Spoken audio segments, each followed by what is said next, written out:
There's something quietly dangerous about one simple word, tomorrow. It doesn't sound like a threat, it feels soft, harmless. But tomorrow has buried more dreams than failure ever could. Have you ever felt this? You dream big. You want success, a better life. You imagine it clearly. The money, the peace, the respect. But when it's time to act, you hesitate. I'll start tomorrow. And somehow, that tomorrow never arrives. If that feels like your life right now, then listen closely, because this isn't just a story, it's a mirror. Once, in a quiet village, surrounded by green fields, lived a young man named Ethan. He had everything: energy, strength, endless dreams. He would often say, "One day, I'll be the richest farmer here. My fields will shine with gold. People will look up to me." And the truth, people believed him, because his vision felt real. But there was one problem. He never acted. When the sun rose, others went to the fields. Ethan stayed in bed. When people worked in the heat, Ethan sat in the shade, talking about success. "I'll start tomorrow." That sentence became his habit. He loved dreaming, but he avoided effort. One evening, his uncle came to visit. Old, calm, observing, he looked at Ethan's land. The soil was rich, but the field was empty. He sighed.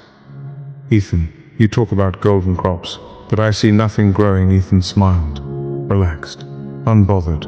"Don't worry, I'll start tomorrow." The old man paused. He had heard that before, too many times. So this time, he chose to teach.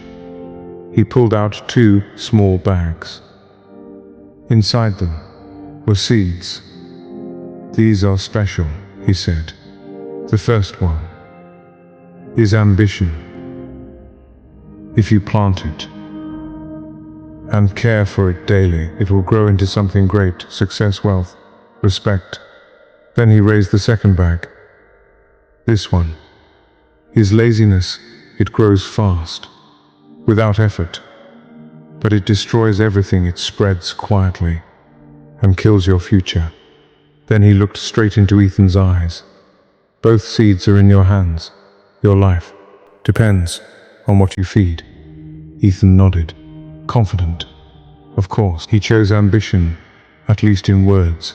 The next morning, he woke up tired. "I'll plant it tomorrow." Days passed, then more days.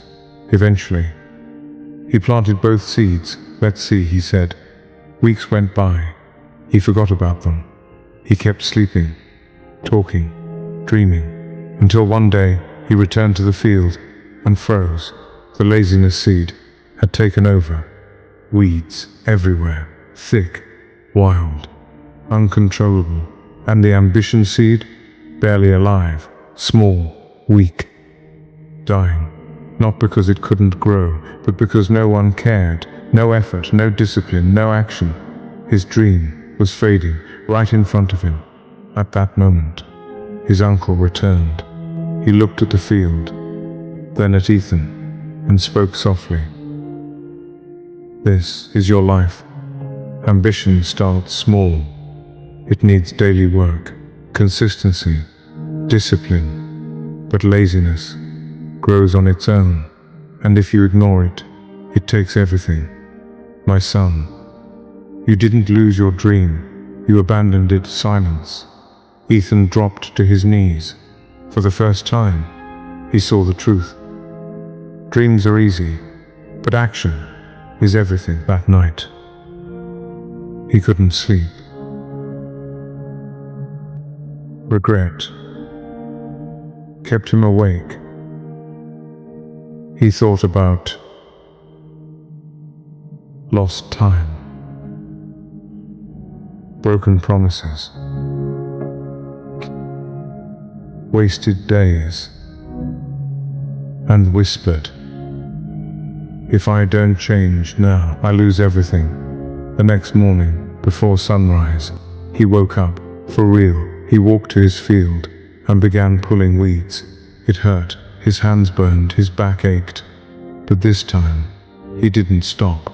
No excuses, no delays, no tomorrow, only action. Every day, he watered ambition, protected it, fought for it. Slowly, it grew, and so did he. Day by day, week by week, year by year, he became stronger, disciplined, unstoppable.